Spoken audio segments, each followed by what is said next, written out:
Silence. That's what fills the cabin of two Black Hawk helicopters as they cut through Pakistani airspace on the night of May 1st, 2011.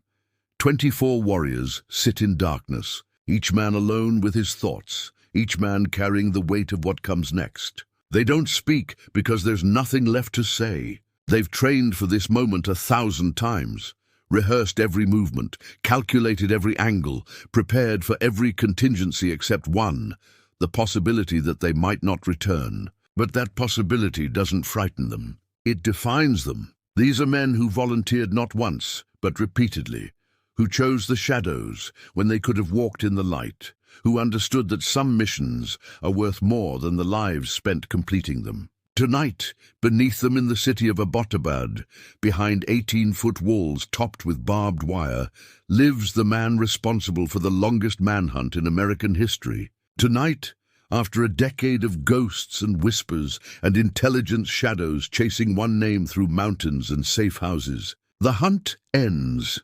This is not a story that begins on May 1st, 2011. This story begins on a Tuesday morning in September, when the world watched towers fall and understood that everything had changed. When 3,000 souls went to work and never came home. When mothers and fathers and sons and daughters were stolen by men who believed murder could be sanctified by faith. The towers fell, but something else rose in their place, a promise that would outlast administrations, outlive political cycles, transcend the very concept of time.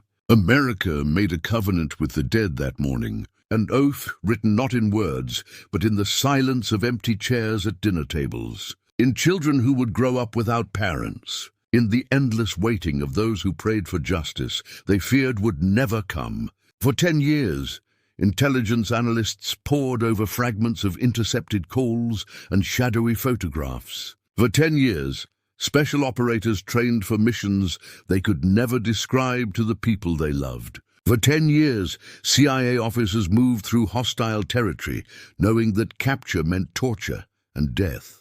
One name, one face, one ghost who seemed to exist everywhere and nowhere at once. May 1st, 2011. The helicopters carry SEAL Team 6.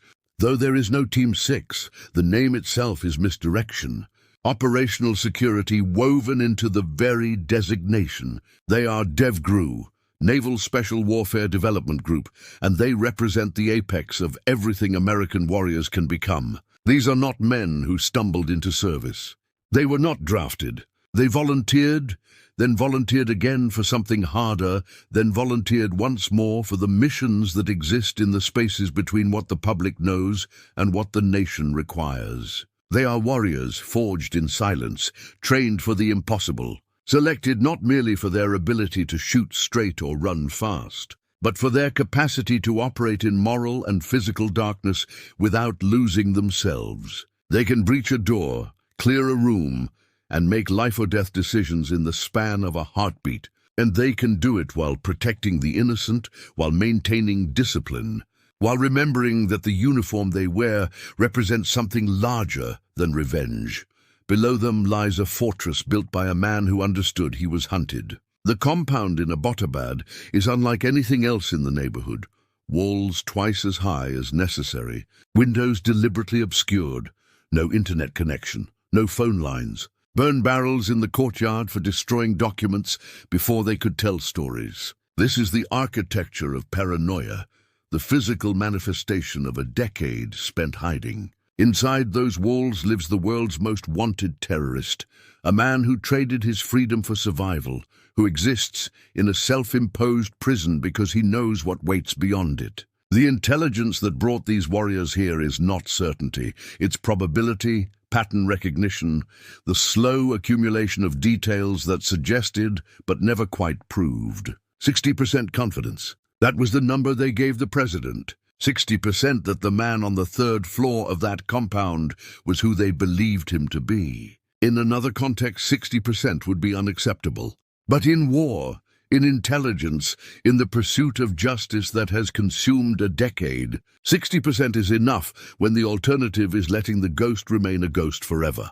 Stephen E. Ambrose spent years interviewing the men of Easy Company, the paratroopers who jumped into Normandy on D-Day and fought their way across Europe.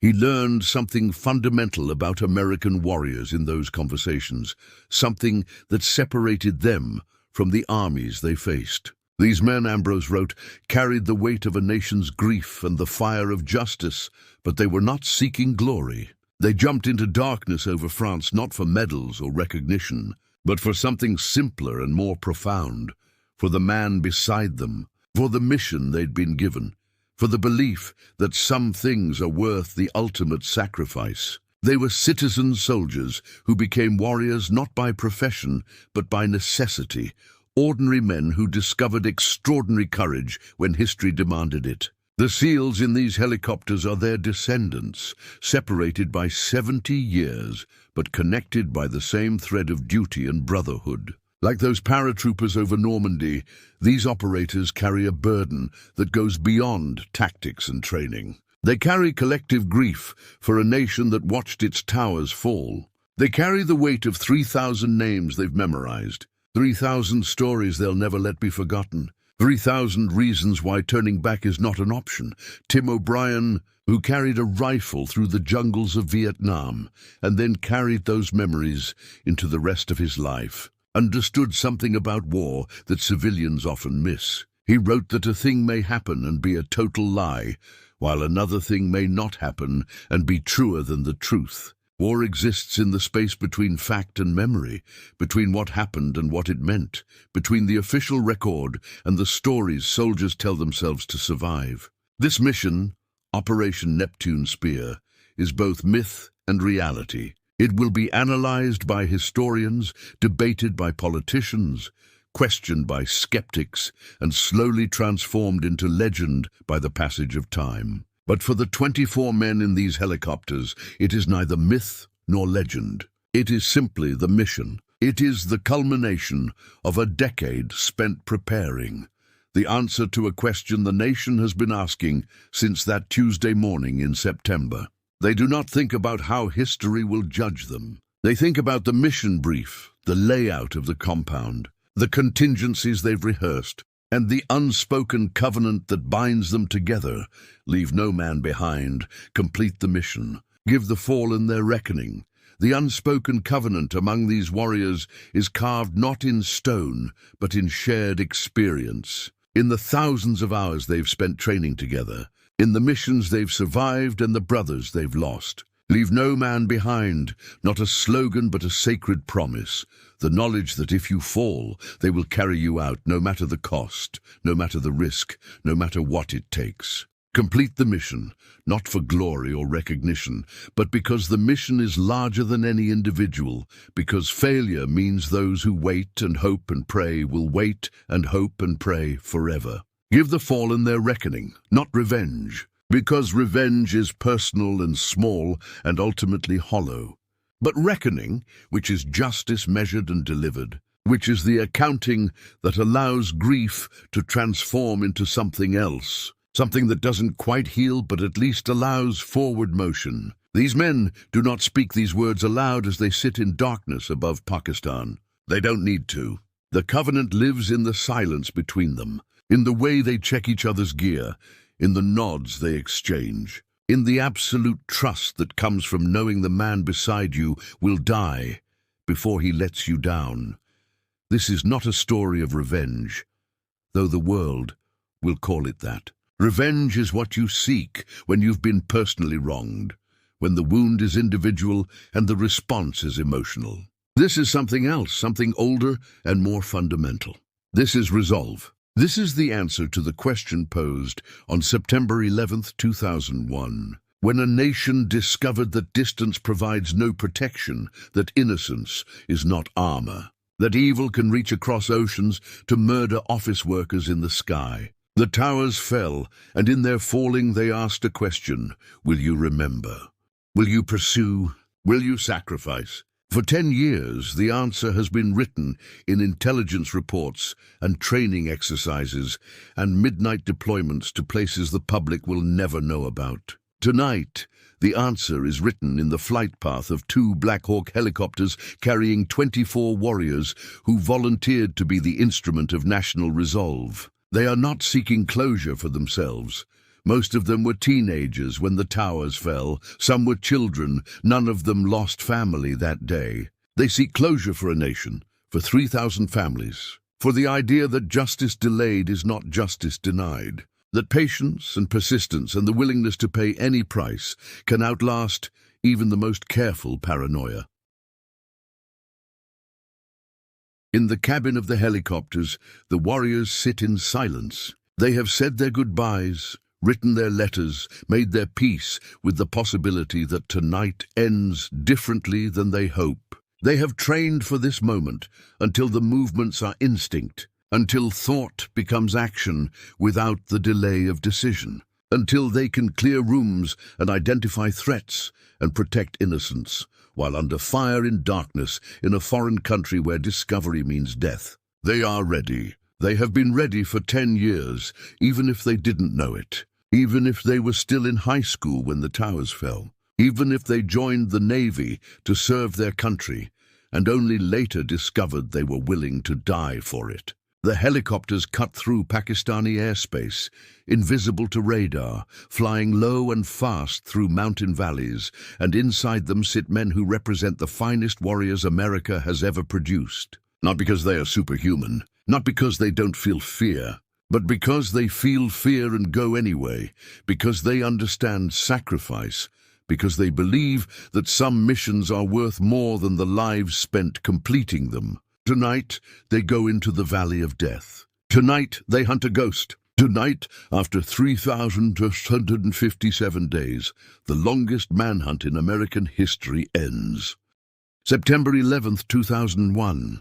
The towers fell at 9:59 and 10:28 in the morning, and in those moments, the world fractured into before and after. There is the world we knew on September 10th, where distance meant safety and oceans were barriers and terrorism was something that happened elsewhere to other people. And then there is the world that emerged from the smoke and ash of Lower Manhattan, where 3,000 people went to work and never came home, where firefighters climbed stairs they knew they'd never descend, where passengers on a plane over Pennsylvania chose to fight back, knowing it meant their deaths, where the Pentagon burned, and the nation understood that no building, no symbol, no life was beyond the reach of men who worshipped death more than they valued life. The towers fell, but the mission that rose from their ruins never wavered, never paused, never accepted that justice might be impossible. For 10 years, while the nation mourned and rebuilt and tried to return to normalcy,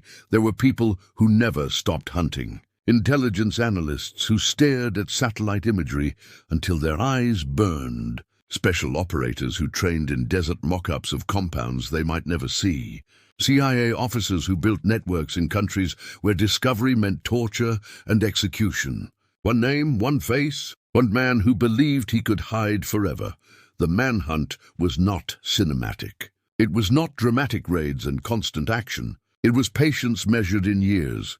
Persistence measured in the millions of man-hours spent analyzing phone calls that led nowhere, following couriers who disappeared into crowds, building networks of informants who might be loyal or might be double agents feeding false information to waste American resources. Every lead that died was another wound, another reminder that the ghost remained free while the families of the fallen waited for justice that seemed to recede further with each passing year.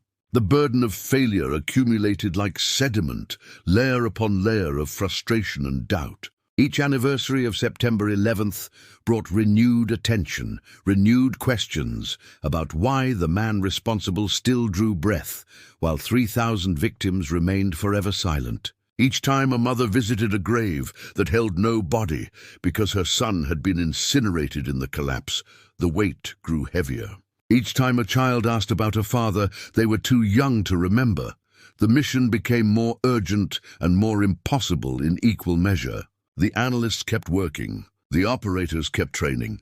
The CIA officers kept building their networks, not because they believed success was imminent, but because the alternative, Accepting that justice might never come was unthinkable. Enter SEAL Team 6. Though the designation itself is deliberate misdirection, operational security built into the name. There is no Team 1 through 5 in this context. There is only DevGRU, Naval Special Warfare Development Group, and they exist in a space beyond conventional special operations, beyond even the already elite world of Navy SEALs. These are warriors selected from warriors, men who survived basic underwater demolition SEAL training, served in SEAL teams, proved themselves in combat, and then volunteered for something harder. The selection process is classified, but the results are visible in everything they do. They move through live fire exercises with a precision that seems choreographed, clearing rooms in seconds, identifying threats and protecting innocents simultaneously, making decisions under stress that most people couldn't make with hours to deliberate. They are trained for the impossible: hostage rescue in hostile territory, direct action against high-value targets, reconnaissance missions in places where American forces officially don't exist. They are forged in silence because their missions succeed only if the enemy never sees them coming. And they operate in moral and physical darkness because the nation requires them to do things that can never be publicly acknowledged. Decisions that exist in the gray space between law and necessity, between justice and revenge. The psychological toll of the hunt was measured not in the warriors themselves, but in the families they left behind. Every deployment meant another birthday missed, another anniversary celebrated alone, another school play attended by a mother who had to explain that Daddy was away on business, knowing the business was classified and dangerous and might end with a folded flag and a knock on the door at midnight. The operators' identities were erased from public records, their names removed from databases, their faces obscured in any photograph that might accidentally capture them. They lived double lives: husbands and fathers when they were home, ghosts when they deployed, never able to tell their wives where they'd been or what they'd done or why they woke up screaming from dreams they couldn't describe. The missions that would never make the news accumulated like invisible scars. The hostage rescue in Somalia that saved 20 lives. The intelligence-gathering operation in Yemen that prevented an attack.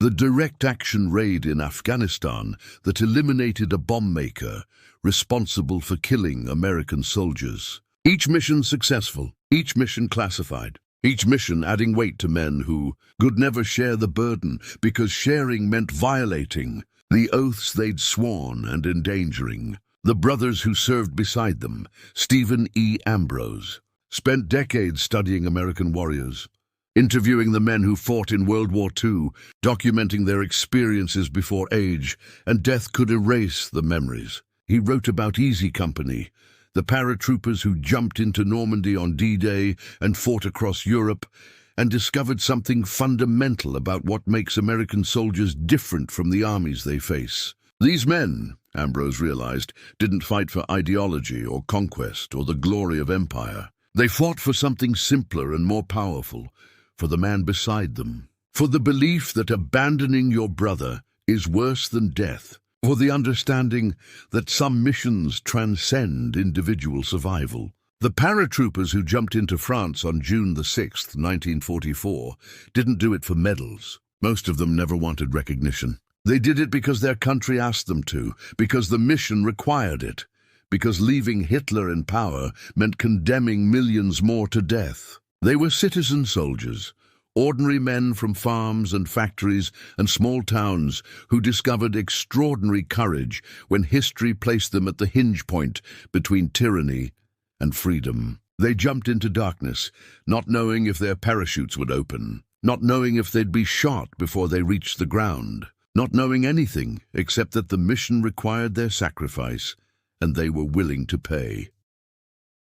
The SEALs preparing for Operation Neptune Spear are the direct descendants of those paratroopers, separated by 70 years, but connected by the same thread of duty and sacrifice. Like those men who jumped into France not for medals but for brotherhood, these operators carry a collective grief for a nation that watched its towers fall and understood that innocence is not protection. They were children or teenagers on September 11th, 2001.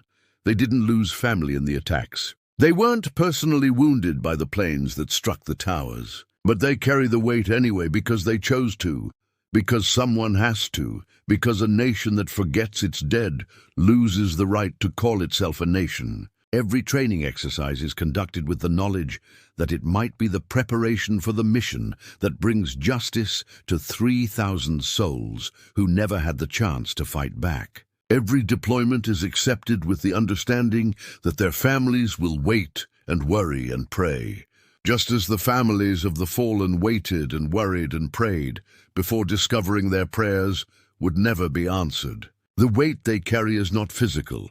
It's the responsibility of being the instrument of national resolve. The knowledge that failure means the families who have waited 10 years will wait forever. The understanding that some missions are worth more than the lives spent completing them, for those we lost. That's the mantra, though it's rarely spoken aloud because words diminish what can only be carried in silence. For those we lost, not as abstract victims, not as statistics in a history book, but as individuals with names and stories and families who still set a place at the table out of habit before remembering. For the firefighter who climbed the stairs, knowing they led to his death because people were trapped above and someone had to try. For the office worker who called her husband from the burning tower to say she loved him one last time. For the passengers on Flight 93 who chose to fight back, transforming their plane from a weapon into a symbol of resistance.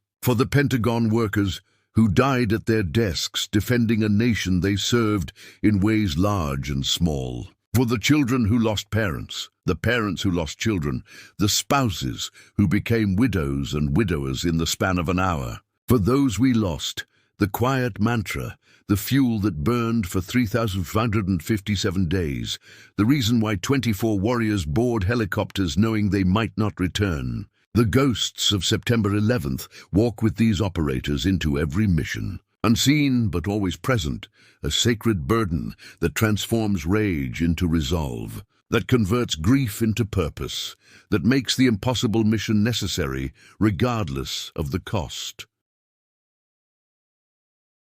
10 years, 120 months, 3,557 days. That's how long the hunt lasted, how long the nation waited, how long the families of the fallen hoped for justice they feared would never arrive. The intelligence analysts never stopped working, even when leads went cold and hope seemed foolish. The operators never stopped training, even when the target seemed to exist everywhere and nowhere, a ghost who left no trail. The CIA officers never stopped building networks, even when sources were compromised and operations failed, and the cost in lives and treasure seemed to outweigh any possible success. They persisted not because they were superhuman, not because they never doubted, but because the alternative was accepting that evil could triumph if it was patient enough, careful enough, willing to sacrifice everything except survival. The towers fell, but the mission never wavered.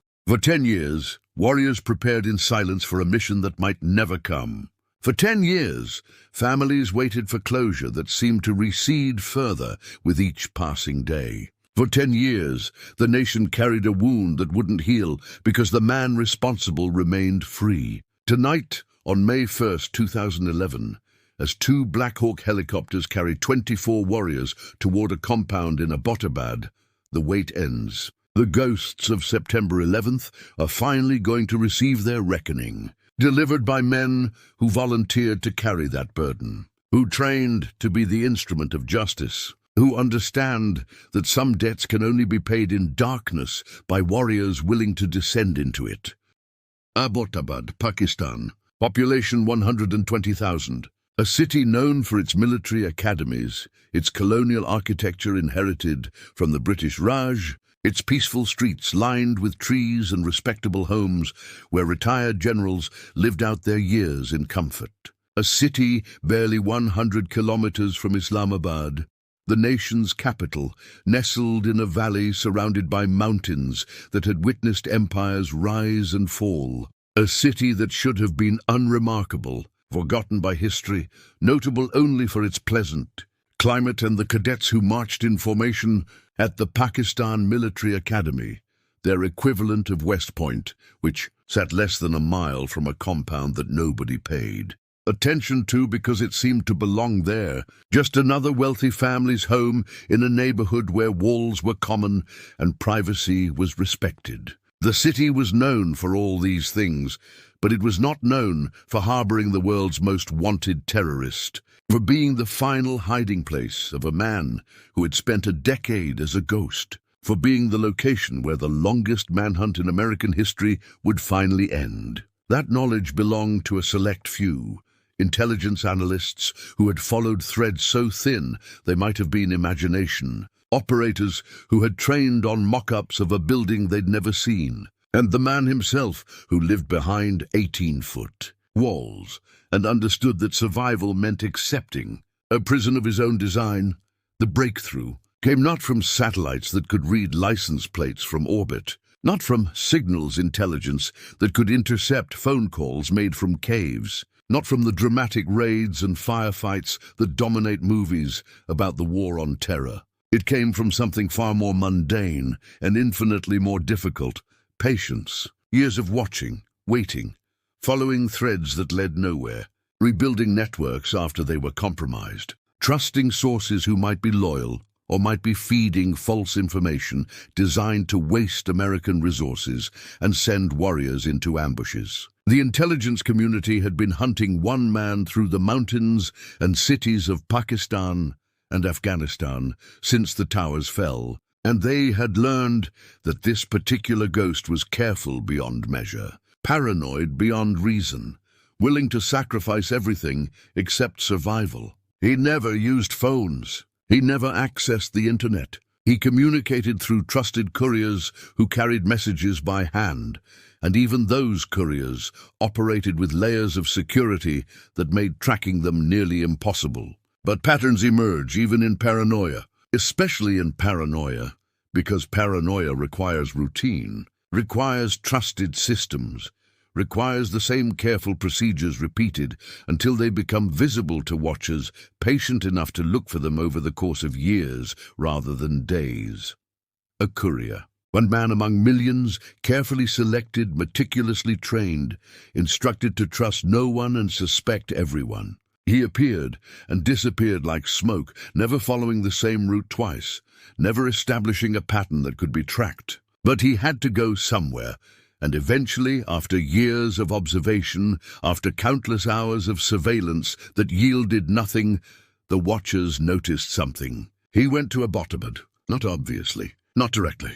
But over time, the threads led there, to a city where retired military officers lived and military cadets trained, and nobody would think to look for the world's most wanted terrorist in the shadow of Pakistan's premier military academy. The watchers followed, maintaining distance, using assets on the ground and satellites above, building a picture from fragments. The courier went to a compound that stood out precisely because it tried not to. In a neighborhood where walls were common, these walls were higher, 18 feet topped with barbed wire, more than twice what any reasonable person would need for privacy. In an area where homes had internet and phone connections, this compound had neither, as if the residents were living in deliberate isolation from the modern world. In a place where trash was collected weekly, this compound had burn barrels in the courtyard, as if documents needed to be destroyed before they could tell stories their authors didn't want told.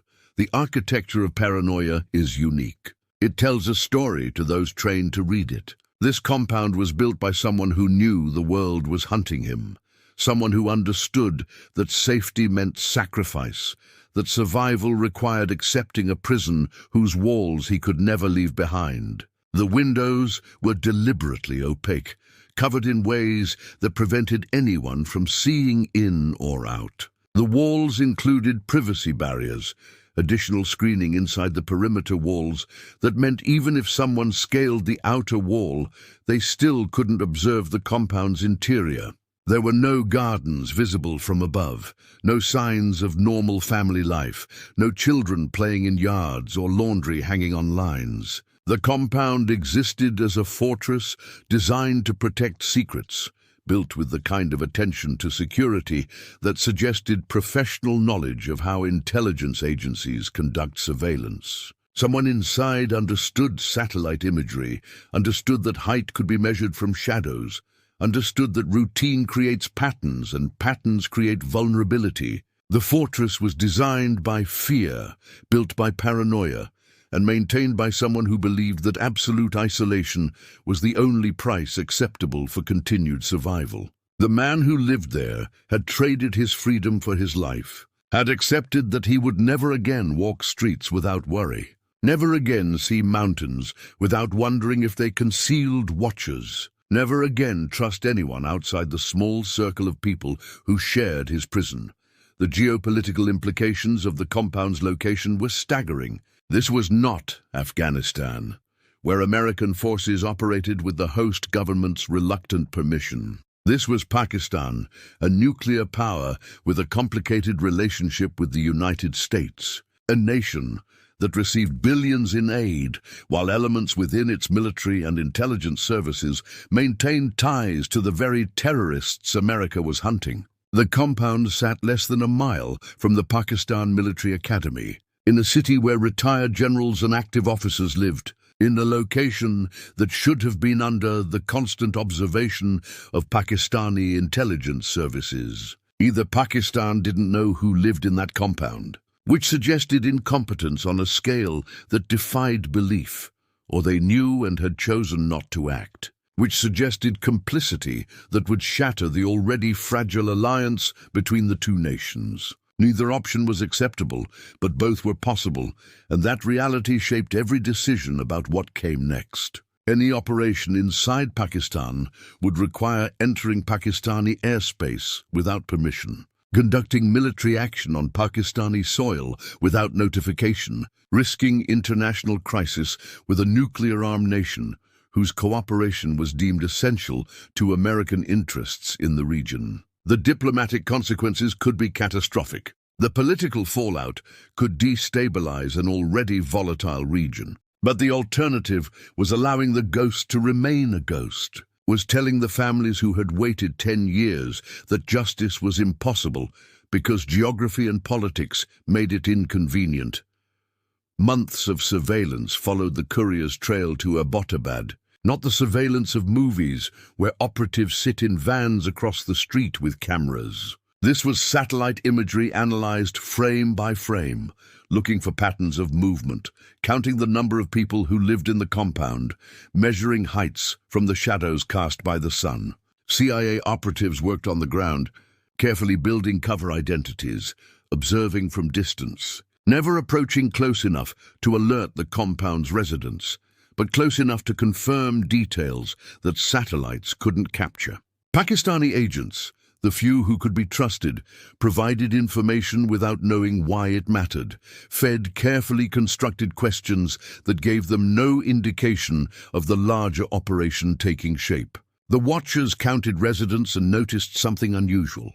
The compound housed more people than it should, not just the courier and his family, but others whose purpose wasn't clear. They noticed a tall figure who paced in circles in a small courtyard on the 3rd floor, walking the same path over and over like a caged animal, never leaving that small space, never descending to the lower floors, never visible from outside the compound's walls. They measured his height from shadows and calculated he was significantly taller than average for the region. They built a 3-dimensional model of the compound, identifying every room, every window, every possible entry and exit point. They analyzed the compound's waste disposal, its water usage, its electrical consumption. Every detail added to the picture until the intelligence analysts could close their eyes and walk through the building in their minds, knowing where each wall stood, where each door led, where the target was most likely to be found. The risk assessment was brutal in its honesty. After all the surveillance, all the analysis, all the months of work, the intelligence community could offer only 60% confidence that the man on the third floor was who they believed him to be. 60%, barely better than a coin flip. Less certainty than would be required to convict someone of a traffic violation, let alone justify a military operation inside a nuclear-armed nation's sovereign territory. The analysts had done everything possible. Biometric analysis of the tall figure, pattern recognition on his movements, analysis of the courier network that led to the compound. But they couldn't get photographs of his face. They couldn't intercept communications because he didn't use technology. They couldn't place human assets inside the compound because the security was too tight and the risk of compromise too high. 60% confidence meant 40% chance they were wrong, that the operation would kill an innocent family, that the international crisis and political fallout would be for nothing, that warriors would die for a ghost that existed only in the desperate hopes of intelligence analysts who wanted so badly to succeed that they might be seeing patterns where none existed. In business, 60% confidence wouldn't justify a marketing campaign. In medicine, it wouldn't justify experimental treatment. In law, it would never result in conviction. But in war, in intelligence, in the pursuit of justice that has consumed a decade, 60% is enough when the alternative is accepting that the ghost wins by being careful enough, patient enough, willing to accept any prison as long as it means survival. President Obama faced a decision that would define his presidency and possibly alter the course of history. Every military operation carries risk, but this one carried consequences that extended far beyond success or failure. If the operation succeeded and the target was confirmed, America would have justice for September 11th, the families would have closure, and the message would be clear. Patience and persistence can outlast any hiding place, any protection, any attempt to escape accountability. If the operation succeeded but the target wasn't there, America would have violated Pakistani sovereignty, killed innocent people, provoked an international crisis, and given ammunition to every critic who believed American power was deployed without sufficient care for consequences. If the operation failed and warriors were captured or killed, the humiliation would be absolute. Another failed rescue attempt like Desert One in Iran. Another moment when American military might prove insufficient against the challenges of operating in hostile territory. The president reviewed the intelligence, consulted with military leaders and intelligence chiefs, understood the odds and the risks and the consequences. He was told there were alternatives.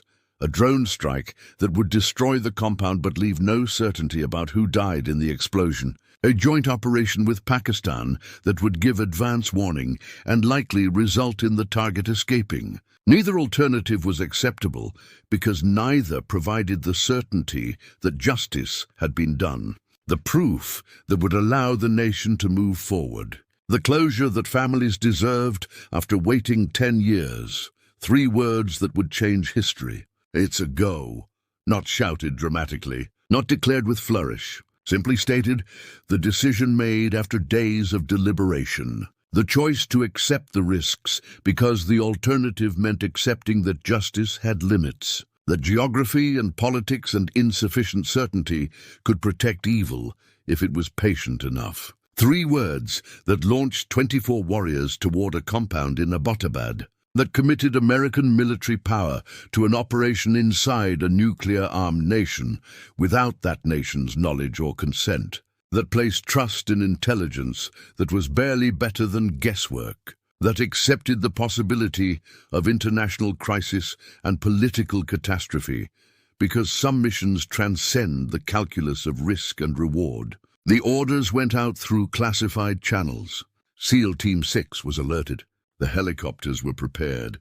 The mock-ups of the compound, built in North Carolina based on satellite imagery, were used for final rehearsals. Every warrior understood the odds, understood the risks, understood that this mission might end with their capture or death or international incident that sparked conflict. They accepted the mission anyway, because accepting is what they do. Because someone has to carry the burden of national resolve. Because 10 years is long enough for the ghosts of September 11th to wait for justice. The fortress built on fear and deception was about to face warriors built on something stronger. The man who had hidden for a decade in self-imposed prison was about to discover that no walls are high enough, no security tight enough, no paranoia sufficient to protect those who believe they can murder thousands and escape accountability by accepting isolation as the price of survival.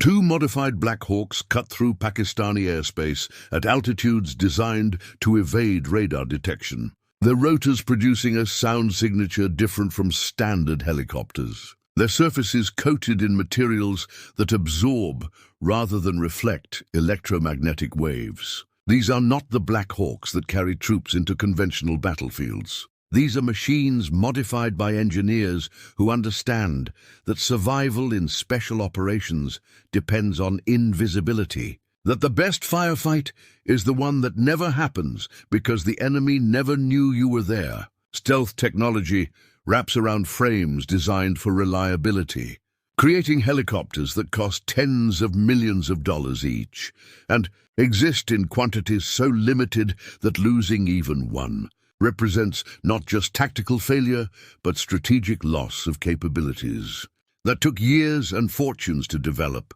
Behind them, at a safe distance, two Chinook helicopters follow with additional operators and contingency plans. Because in special operations, the difference between success and catastrophe often comes down to having backup for your backup, to planning not just for what should happen, but for everything that could go wrong.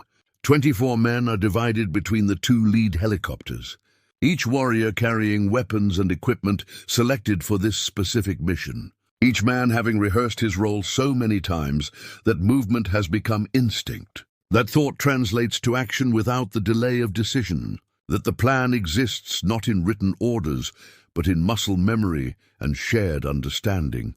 The pilots flying these helicopters are among the most skilled in the world, selected from the 160th Special Operations Aviation Regiment, the Night Stalkers, whose motto promises they don't quit and whose record proves they don't. They have flown missions in every theater where American forces operate, inserted teams into hostile territory at night, in weather that grounded conventional aircraft, extracted wounded warriors under fire when abandonment would have been the safer choice. They know these modified Black Hawks intimately, understand how the stealth modifications affect performance, how the weight of operators and equipment changes handling characteristics, how to compensate for the unexpected, because every mission contains moments where physics and planning collide. Tonight, they navigate through mountain valleys using night vision and terrain following radar, maintaining formation, timing their approach so that both helicopters arrive simultaneously at the compound, so that breaching happens from multiple points at once, so that the element of surprise, their greatest advantage, is maximized in those first crucial seconds when the operation could succeed or collapse into chaos. They have studied satellite imagery until they could fly the approach with eyes closed, have rehearsed on terrain that matched the compound's elevation and surrounding obstacles, have calculated fuel consumption and emergency landing zones and extraction routes if everything goes wrong. They are ready for the mission to go perfectly, but they are more prepared for the moment when perfection dies and adaptation becomes survival. The approach is textbook smooth in those final minutes before arrival. Mountains fall away as the helicopters descend toward Abbottabad, the city's lights spreading below them. The compound visible in thermal imaging as a dark square, surrounded by walls that register differently than the structures around them. The pilots can see the courtyard where they plan to insert the teams, can identify the walls and buildings exactly as they appeared in the satellite imagery and the mock-ups they trained on in North Carolina. Everything matches. Everything is proceeding according to plan. The warriors in the cabin make final checks, weapons ready, communications tested, each man touching the shoulder of the man beside him in acknowledgement that whatever comes next, they face it together. These are the moments that exist outside normal time, where seconds stretch and awareness heightens, and every sense sharpens, because the body understands that danger approaches even if the mind hasn't processed the specifics yet. The compound grows larger in the pilot's vision. The walls loom higher. The moment of insertion approaches, that instant when helicopters hover and warriors fast rope down, and the operation transitions from approach to action, from planning to execution, from preparation to the chaos that no amount of rehearsal can fully anticipate. Then physics intervenes in ways the engineers and pilots didn't predict. The compound's walls create an enclosed space that traps heat from the ground and buildings, creating air that is warmer than the surrounding environment. Warmer air is less dense. Less dense air provides less lift for helicopter rotors. The pilots feel it immediately, the helicopter responding differently than it should, settling faster than expected, the controls requiring more input to maintain hover. This is not catastrophic failure. This is not mechanical breakdown. This is the moment when theory meets reality and discovers they don't quite match, when the variables that couldn't be fully tested reveal themselves. One helicopter compensates, the pilot adjusting power and position, maintaining hover outside the walls, as planned. The other helicopter, already committed to hovering inside the courtyard, discovers the problem too late to adjust. The tail rotor, designed to counteract the torque from the main rotor, clips the top of the compound wall. Metal strikes concrete. The helicopter doesn't explode dramatically as it would in movies. It settles hard into the courtyard, the tail damaged, the aircraft canted at an angle that makes it unflyable, the impact jarring but not catastrophic. The sound echoes across Abbottabad, the metallic scream of rotor blades striking wall, the thud of aircraft meeting ground, the kind of noise that wakes neighborhoods and raises questions and alerts anyone inside the compound that something is happening. Outside their walls, in that instant, that single heartbeat, where the plan dies and reality asserts itself, every warrior aboard both helicopters knows the truth that separates special operations forces from conventional units. When the plan dies, training takes over. There is no pause for recalibration, no conference to discuss options, no radioed question seeking permission to continue.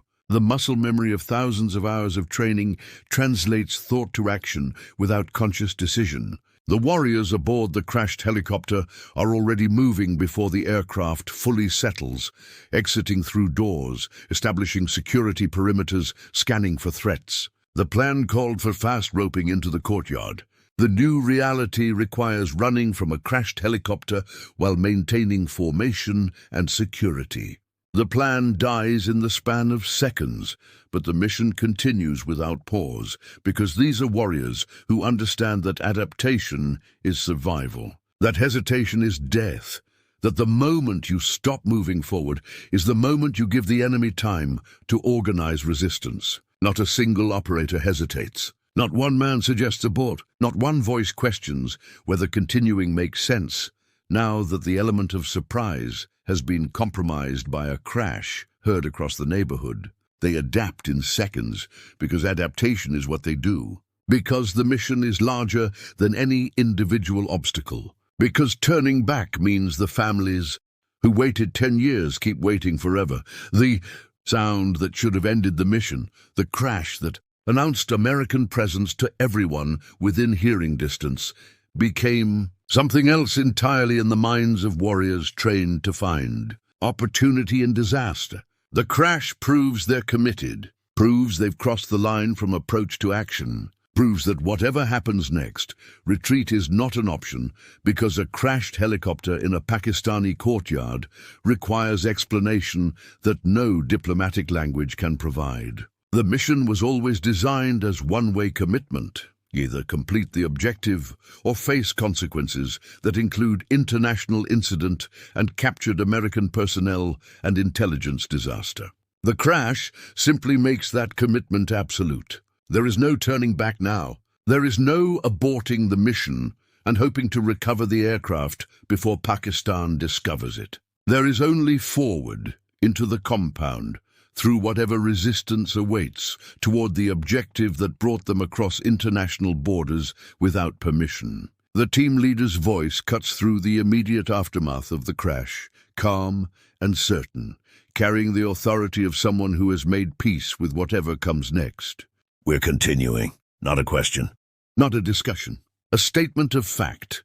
An acknowledgement that the mission parameters haven't changed even if the execution has been complicated by unexpected physics and damaged aircraft. No abort, no retreat. Only forward, because forward is where the mission succeeds, where justice waits, where 10 years of hunting culminates in either confirmation or failure, but never in the limbo of wondering what might have been if they'd had the courage to continue when the plan fell apart.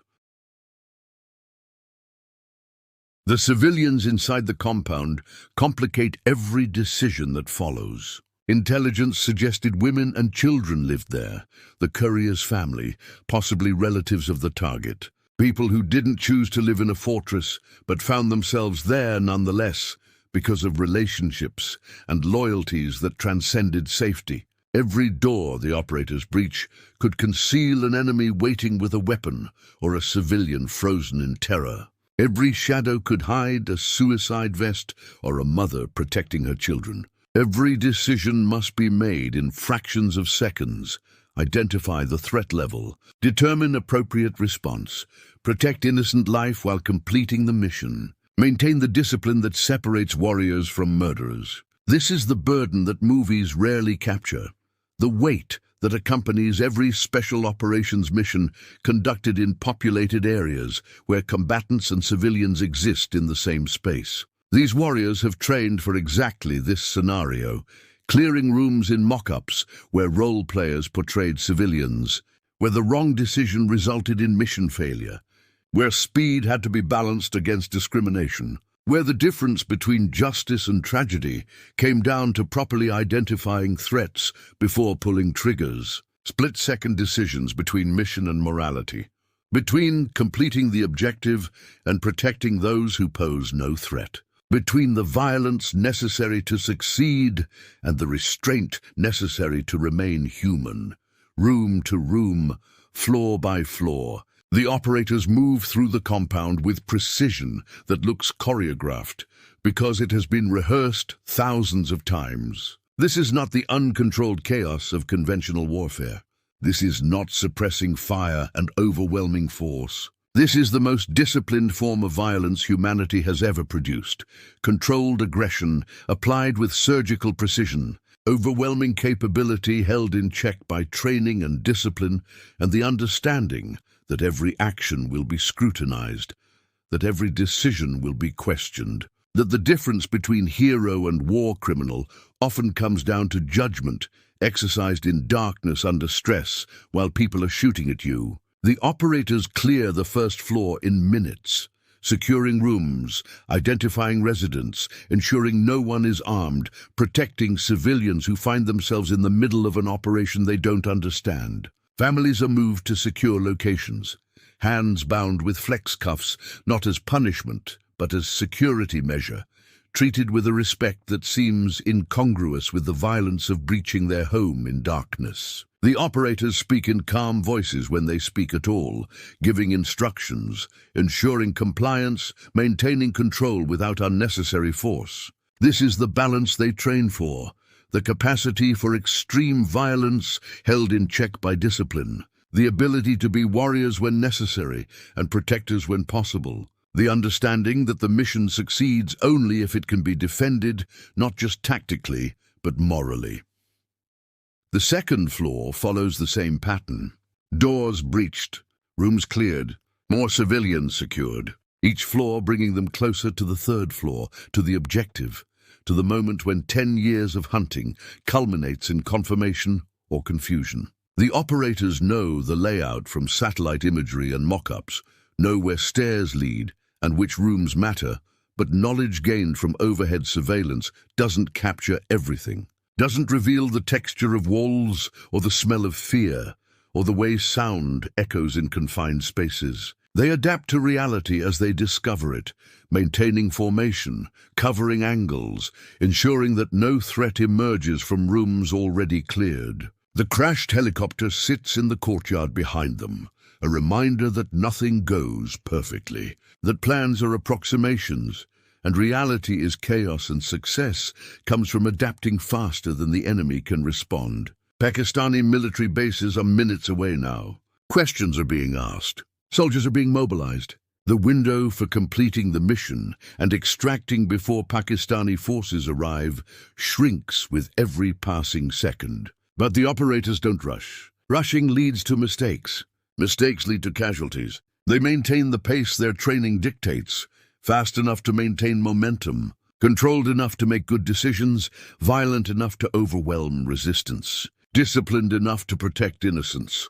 The stairs to the third floor wait ahead. Beyond them lies the objective, the mission, the culmination of a decade spent hunting. The operators stack at the base of the stairs, checking angles, confirming communications, preparing for what comes next. They know the third floor is where intelligence suggested the high-value target would be found. They know it's where the tall figure paced in circles like a caged animal. They know it's where this mission succeeds or becomes another entry in the long history of operations that came close but didn't quite reach the objective. The point man begins ascending, weapon ready, senses sharp, awareness at maximum, because the next few seconds will determine whether 10 years of sacrifice and patience and persistence culminate in justice or frustration. Behind him, his teammates follow in formation, each man covering different angles,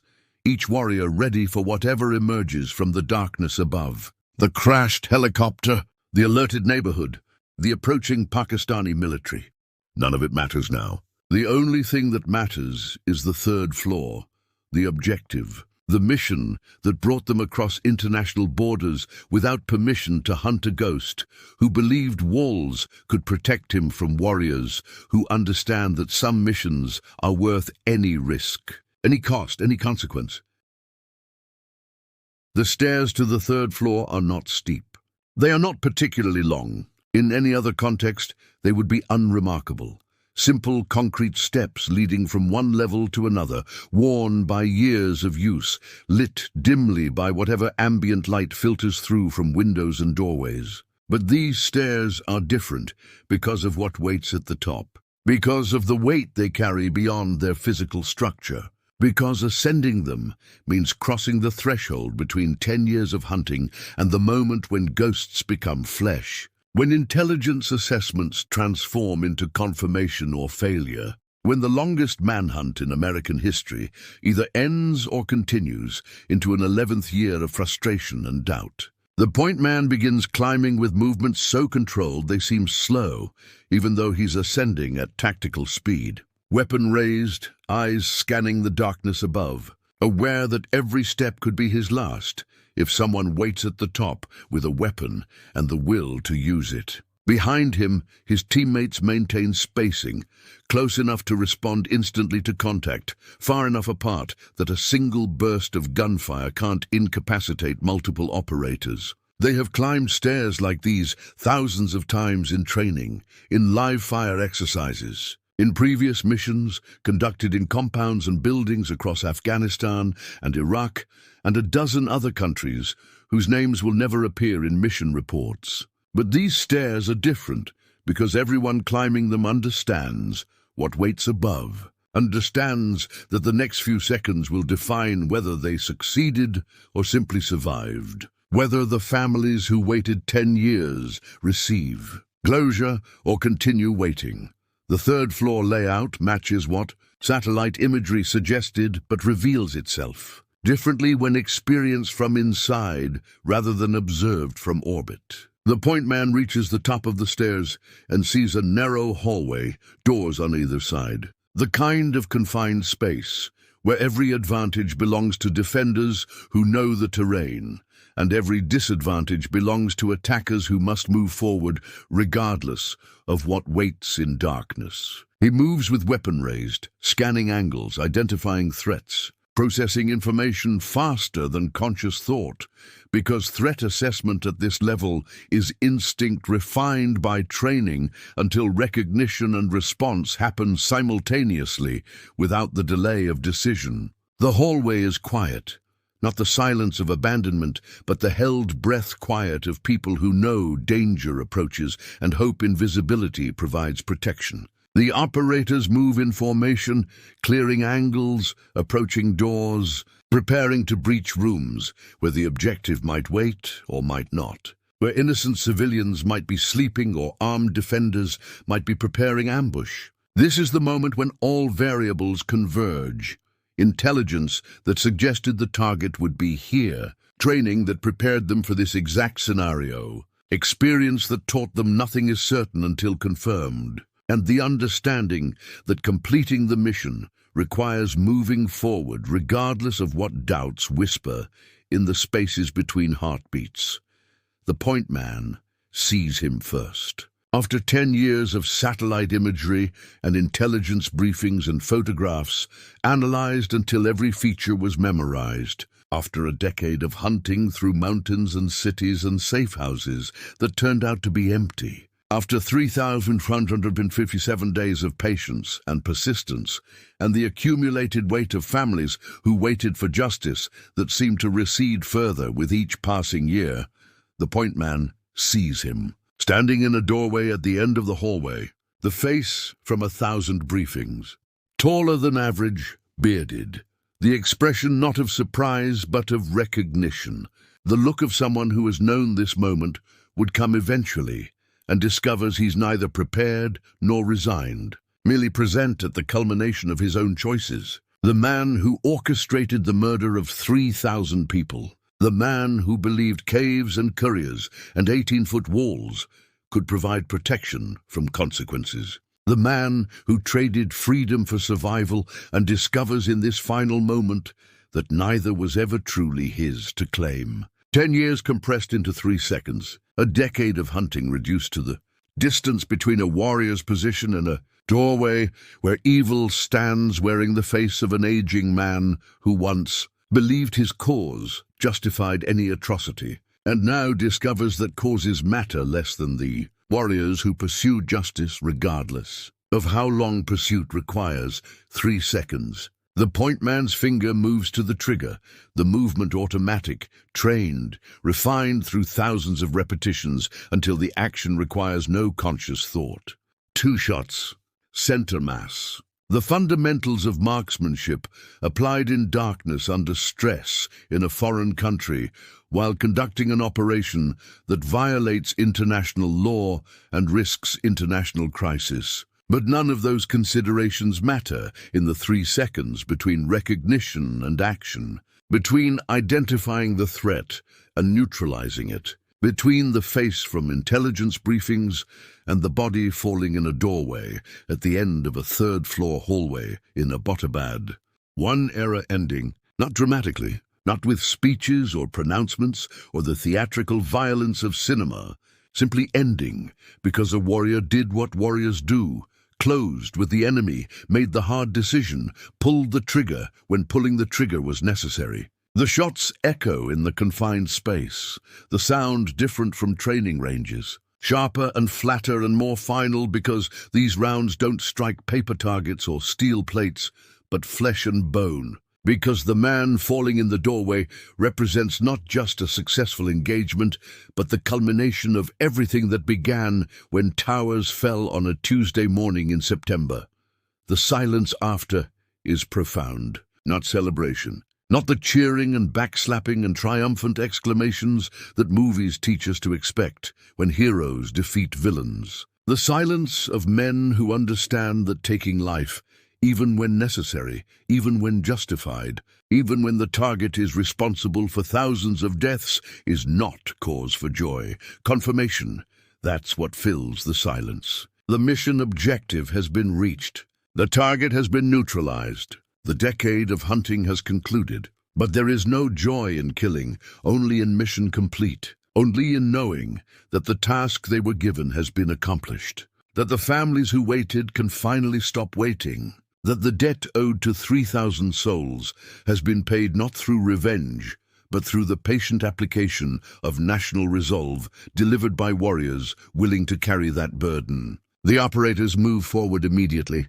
clearing the room beyond the doorway, ensuring no additional threats, securing the area because training doesn't stop when objectives are reached. Training continues until extraction is complete and every warrior returns home or is carried out by brothers who refuse to leave anyone behind. Regardless of condition or circumstance, this is the warrior's paradox that civilians struggle to understand.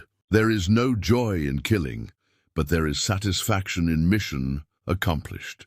There is no celebration of death, but there is recognition that some men forfeit their right to life through actions so heinous that justice requires their removal from the world. The operators who fired the shots will carry this moment for the rest of their lives, not with pride, not with guilt, but with the complex mixture of emotions that comes from doing difficult things for necessary reasons, from being the instrument through which a nation exercises its right to defend itself and pursue justice, from understanding that pulling the trigger was both the easiest and hardest decision they've ever made. Easy because training made the physical action automatic. Hard because they are not killers by nature, but warriors by necessity. Not men who seek death, but men who accept that some missions require delivering it to those who have earned it through their own choices and actions. The silence that fills the third floor is the silence of men processing this complexity, understanding that they have done what needed doing, that the world is marginally safer for their actions, that the families who grieved can finally begin whatever comes after grief, even if it's not quite healing. Biometric scans begin immediately. This is not trophy-taking. This is not desecration or disrespect. This is confirmation through scientific certainty. The evidence that will prove beyond doubt that the man in the doorway is who intelligence suggested, that the 60% confidence was justified, that the mission succeeded in achieving its objective rather than killing an innocent person and creating an international incident based on flawed analysis. The operators photograph the body from every angle, document the scene, collect DNA samples that will be compared against family members' genetic profiles. They measure height and compare it against known data. They use facial recognition technology that compares bone structure against archived photographs. They are methodical because methodical is what the mission requires, because returning with certainty matters more than returning quickly, because the families who waited 10 years deserve proof rather than assurances, deserve the ability to finally close the chapter on September 11th, knowing that justice, delayed but not denied, has been delivered. The operators came for proof, not trophies. They came to confirm that 10 years of hunting culminated in success rather than another false lead, another empty safe house, another entry in the long list of operations that came close but didn't quite reach the objective. Every photograph, every measurement, every sample collected serves the purpose of transforming belief into certainty, intelligence assessment into confirmed fact, mission objective into mission accomplished.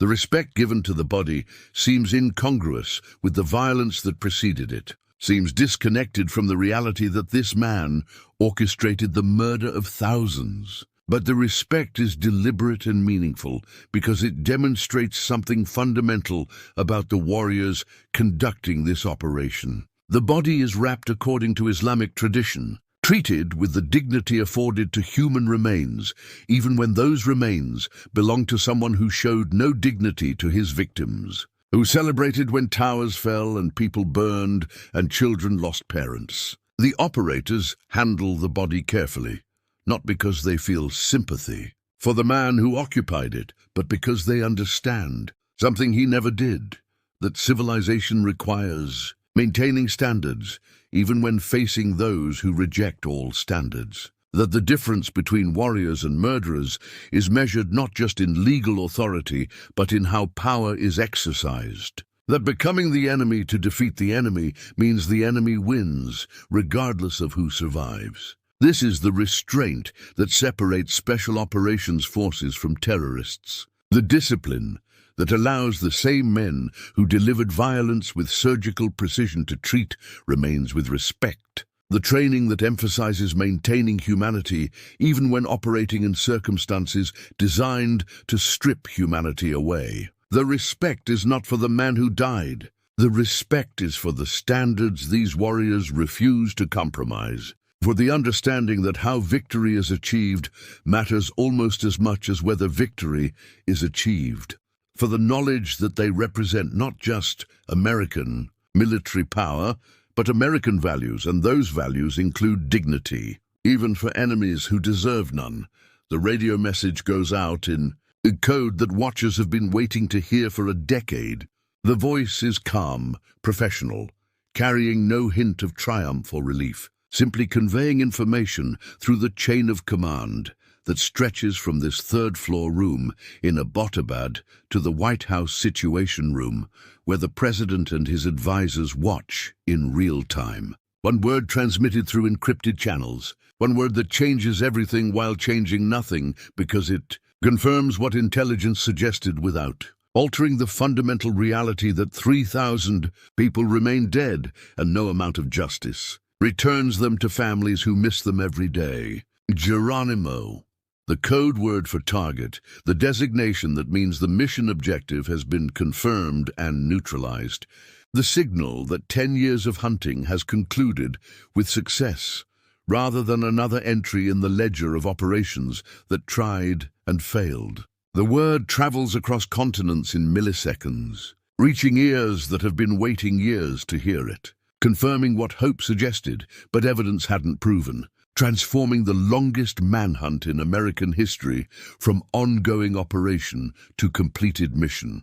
For God and country, not shouted in triumph, not proclaimed as victory cry, whispered by men who understand that completing the mission is reward enough, that the satisfaction comes not from killing, but from fulfilling the oath they swore, from honoring the fallen by ensuring their deaths were not forgotten, from demonstrating that American resolve outlasts any attempt to hide or escape or believe that time provides protection from consequences. The words are prayer as much as statement, acknowledgement that what just happened transcends tactics and operations, that somewhere in the space between human action and divine justice this mission found, meaning that military terminology cannot fully capture hard drives and documents begin moving into bags as operators methodically collect intelligence that might reveal networks and plans and operations still in development. They don't just take the target,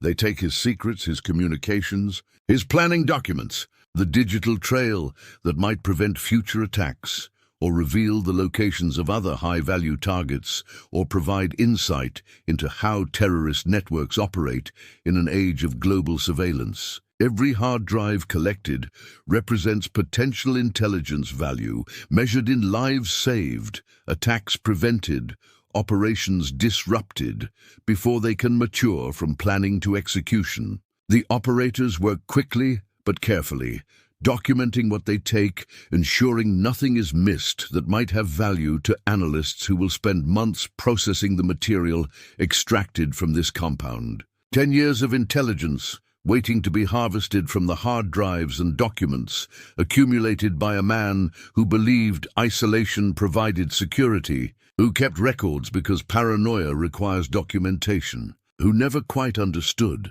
that the technology he used for planning would become the evidence that betrayed his network. Every second spent collecting intelligence is a second subtracted from the narrow window for extraction, a second closer to Pakistani military forces arriving and transforming successful operation into international incident. But the operators don't rush, because rushing leads to mistakes, and mistakes mean intelligence missed that might save lives, or operations compromise that might endanger future missions. Time becomes the enemy now.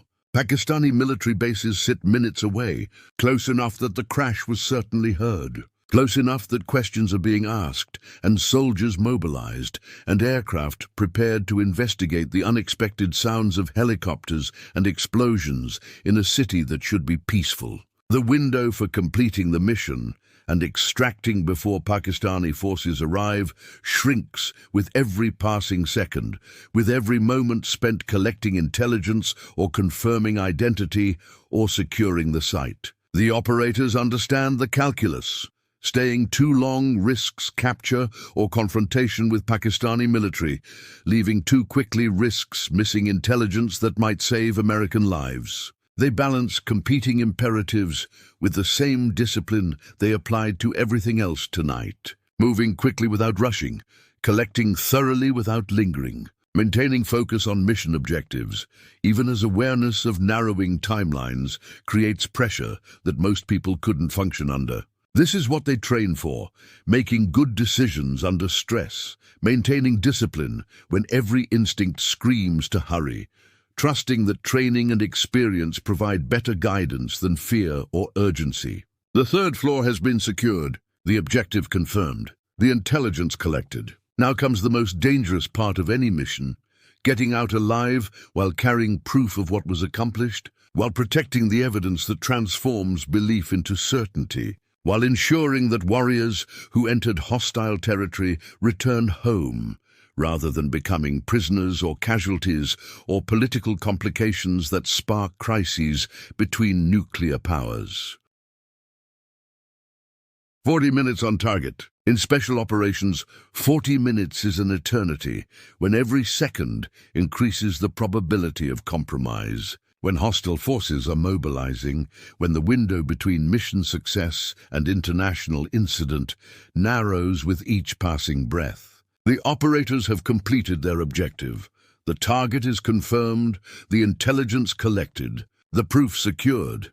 But success means nothing if they can't extract before Pakistani military forces arrive to investigate the helicopters and explosions that shattered Abbottabad's peaceful night. Time stretches in these moments, each second feeling like minutes, awareness heightened to the point where every sound carries meaning and every shadow might conceal threat. The world outside the compound is waking up, lights turning on in nearby houses, voices calling questions into darkness. Pakistani military installations less than a mile away, receiving reports of unexplained activity, mobilizing forces to investigate, transforming from sleeping bases into active response within minutes of the crash that announced American presence to everyone within hearing distance. The operators move with controlled urgency, completing final checks, ensuring nothing is left behind that could compromise future operations or reveal capabilities. Preparing for extraction while Pakistani forces race toward them through streets they know better than any satellite imagery could reveal. High above the compound, invisible to everyone below, F-18 Super Hornets circle in patterns that provide overlapping coverage of the entire area. American air power waiting for a call that might never come, armed with weapons that could level city blocks if necessary to protect 24 warriors, conducting an operation that officially doesn't exist in a country that doesn't know they're there. The pilots flying these jets understand their role. They are insurance against worst-case scenarios, the overwhelming force held in reserve for the moment when extraction becomes impossible through normal means. And only devastating firepower can create the space for warriors to escape. They monitor communications, track the movement of Pakistani forces, calculate response times and engagement envelopes, prepared to transform from observers to participants if the mission requires it. The jets represent American commitment made manifest. These warriors will not be abandoned, will not be left to face capture or death without every resource the nation possesses being deployed to bring them home. The world is holding its breath in these minutes. Though most of the world doesn't know it yet, doesn't understand that history is being made in a compound in Abbottabad while Pakistani forces mobilize and American jets circle and operators prepare to leave with proof that will finally close the chapter on September 11th. The crashed Black Hawk sits in the courtyard like a monument to the gap between planning and reality, its tail damaged beyond repair, its stealth technology and classified systems representing secrets that cannot fall into enemy hands. The operators rig thermite charges with precision born from training, placing them at critical points where the heat will destroy electronics and melt components, and ensure that nothing survives that could be studied or reverse-engineered or provide insight into American capabilities. This helicopter that carried them into history will not be leaving. What comes in doesn't always come out, but warriors do. That's the promise, the unspoken covenant that binds these men together, the understanding that equipment is replaceable, but brothers are not. The charges are set with timers, calculated to allow extraction before detonation, before the thermite burns at temperatures that turn metal into slag and electronics into unrecognizable debris. Leave nothing for the enemy. Leave nothing that could compromise future operations. Leave nothing that provides advantage to those who would study American technology to defeat it. The helicopter will die in this courtyard, destroyed by the same warriors who flew in it, sacrificed to ensure that secrets remain. Secret and capabilities remain unknown to adversaries, who would use that knowledge to kill Americans in future. Engagements loading the remaining. Helicopters transforms logistics into urgency as operators move between the compound and the aircraft with loads that include living warriors, collected intelligence, and the body that represents proof of mission success. The living board first. Operators maintaining security, scanning for threats, ensuring Pakistani forces haven't advanced close enough to engage. Then comes the evidence. Hard drives and documents carefully secured, protected from damage during flight, representing intelligence value that might prevent future attacks or reveal networks that remain active. Finally, the body, wrapped and treated with respect despite the violence that preceded its collection, representing the closure that families deserve and the proof that transforms intelligence assessment into confirmed fact. The weight they carry out transcends physical measurement. They carry the burden of a decade spent hunting, the grief of a generation that watched towers fall, the accumulated hope of families who waited for justice that seemed impossible until tonight. Every warrior boarding these helicopters understands they're carrying more than equipment and evidence. They're carrying the answer to questions posed on September 11th.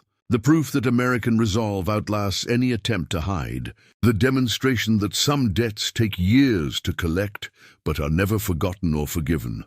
The flight back begins as thermite charges detonate behind them. The crashed helicopter burning with heat that turns metal components into unrecognizable debris. The explosion lights the courtyard, visible for miles, announcing to Abbottabad that whatever happened tonight was significant enough to require destroying evidence. Pakistani forces see the flames and increase their response. Military vehicles racing toward the compound, aircraft launching to investigate. The machinery of national security mobilizing to address a violation of sovereignty they don't yet understand. But the American helicopters are already gone, lifting over walls and heading toward Afghanistan, rotors cutting through darkness as they race against Pakistani jets that are scrambling to intercept. The pilots fly with skills refined through years of operations in hostile territory, maintaining formation, pushing the helicopters to maximum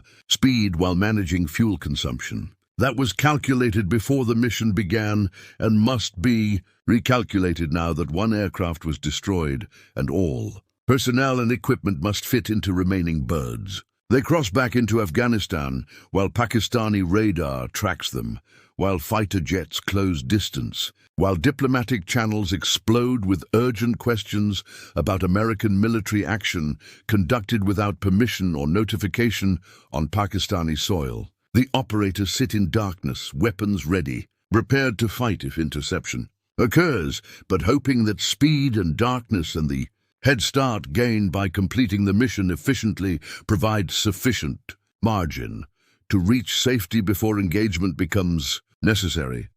Landing at Jalalabad transforms uncertainty into confirmation, wheels touching Afghan soil, meaning the mission succeeded not just tactically, but operationally, meaning warriors who entered hostile territory returned with proof, rather than becoming prisoners or casualties or diplomatic incidents. The message transmits instantly through encrypted channels to Washington, to the White House Situation Room, where the president and advisors have been watching in real time, to intelligence agencies that spent 10 years hunting, to military commands that prepared for this mission while hoping it would never be necessary. Geronimo EKIA, enemy killed in action. 4 words that change everything while changing nothing. That confirm success while acknowledging that 3,000 people remain dead regardless of justice delivered. That close one chapter while opening questions about what comes next in a war that has no clear ending. The operators deplane in silence, carrying their equipment, moving through post-mission procedures with the same discipline they applied to the operation itself. No celebration, no triumphant gestures, just warriors completing another mission. Heading to debrief, preparing to return to training for the next operation that will come, because the war on terror doesn't end with one successful raid regardless of how significant the target. Stephen E. Ambrose spent years interviewing D-Day veterans and learned they never called themselves conquerors, never claimed victory in ways that diminished the sacrifice required to achieve it. They were liberators, these paratroopers and infantrymen who fought across Europe, because they understood their mission was larger than territory or tactics. They fought to free people from tyranny, to restore dignity to those who had suffered under occupation, to demonstrate that evil can be defeated if enough good men are willing to risk everything to defeat it. The warriors returning from Abbottabad are the same. They didn't conquer territory tonight. They liberated memory. They brought closure to the fallen, delivered justice to families who waited a decade, proved that American resolve transcends administrations and politics and the passage of time. The towers fell on September 11th, 2001, and with them fell 3,000 souls who never had the chance to fight back, who died because they went to work on a Tuesday morning and didn't know that evil had targeted them for destruction. For 10 years, those souls waited for justice. Tonight, 24 warriors delivered it, not through revenge or rage, but through patient application of training and discipline and the willingness to cross into hostile territory to hunt a ghost who believed walls could protect him from consequences. The mission succeeded, but the warriors who conducted it will never speak of it publicly, will never seek recognition or glory, will return to shadows and silence and the next mission, because that's what they do. They serve without expectation of acknowledgement, fight without need for validation, sacrifice without requirement for gratitude, because the mission itself is reward enough, and the knowledge that they kept their oath is satisfaction that transcends any medal or commendation. The mission succeeded. 24 warriors entered a compound in Abbottabad on May 1st, 2011, and completed an objective that had consumed a decade of American resolve. But these warriors never speak of glory. They speak of duty. They speak of the mission. They speak of the men beside them who made success possible through trust and training and willingness to adapt when plans collapsed. Millions felt the weight lifted when news broke that justice had been delivered. Families who waited 10 years could finally begin whatever comes after grief. But the warriors themselves returned to shadows, to silence, to the understanding that their names would remain classified and their faces hidden, because true heroism requires no spotlight. Stephen E. Ambrose wrote about the citizen soldiers who won World War II, understanding that American warriors serve not by profession, but by necessity when history demands courage. He wrote that they were not soldiers seeking glory, but citizens answering the call. The SEALs who conducted Operation Neptune Spear are their descendants. They chose the shadows so others could walk in the light, accepted missions that could never be acknowledged. volunteered for dangers most cannot imagine, because someone must stand between civilization and those who would destroy it. They serve not for personal gain, but because the mission is larger than any individual, because duty transcends comfort, because some things are worth the ultimate sacrifice, even when that sacrifice will never be publicly recognized. Karl Marlantes wrote that in war, you lose your innocence. That killing, even when justified, transforms you in ways civilians cannot understand. The warriors who climbed those stairs lost something even as they gained mission success. They gave the nation closure, delivered justice to families who waited, proved that American resolve outlasts any attempt to hide. But they carried the cost forever. They did what was necessary, what was right, what their oaths required. But necessity doesn't erase the weight of taking life, and righteousness doesn't eliminate the burden of being the instrument through which justice is delivered.